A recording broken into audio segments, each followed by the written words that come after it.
दीर्घ 20 वर्ष पर पुणी थरे कड़ लेउटाई टीम इंडियार कला इतिहास। दलर चूड़ांत एकादशरू बाद पड़िछंती खोद अधिनायक रोहित शर्मा। हाँ दर्शक बंधु, रोहित सही अधिनायक जहांको पाई आपन को यह वीडियो को लाइक करने को ही पड़िबो।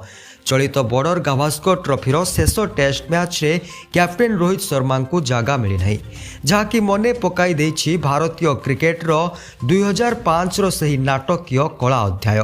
आज को प्राय 20 वर्ष तले भारतीय क्रिकेट इतिहास रे एभली किछि घटिथिला जहाँकि विश्व क्रिकेट को चकित कर देइथिला। 2005 रे भारतीय दलर अधिनायक थिले सौरभ गांगुली। आउ सेते बेले गांगुली सह जहाँ घटिथिला समस्ते चकित हो जाइथिले। केवल अधिनायक पद चली जाइथिला ताहा नुहे, बरं सेते बेले जातीय दलरू निज स्थान मध्य हराइथिले सौरभ गांगुली। सेते बेलर कोच ग्रेग चापेल जिम्बाब्वे विपक्ष एक मैच पूर्वरु अचानक तांकू कैप्टेन्सी छाड़िबा को कहिथिले, किंतु दर्शक बंधु केवल एतिकिरे सरी नथिला कहानी।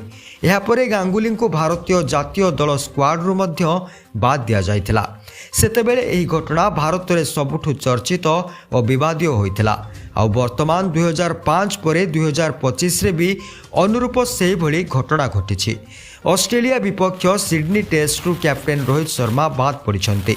भारतरू नहीं पूरा ऑस्ट्रेलिया पर्यंत दलरे रोहित स्थान और भविष्यत नहीं विभिन्न आलोचना करा जाउछि।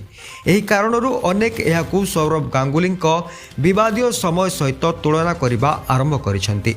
तेबे भारतीय क्रिकेट रे रोहित शर्मा भविष्यत को नहीं आपणकर कौन मत रही कमेंट करी जणांतु। एहीपरि प्रतिदिन भारतीय क्रिकेट दलर सविशेष खबर जानिबा पाई वीडियो को लाइक एवं चैनल को सब्सक्राइब करंतु।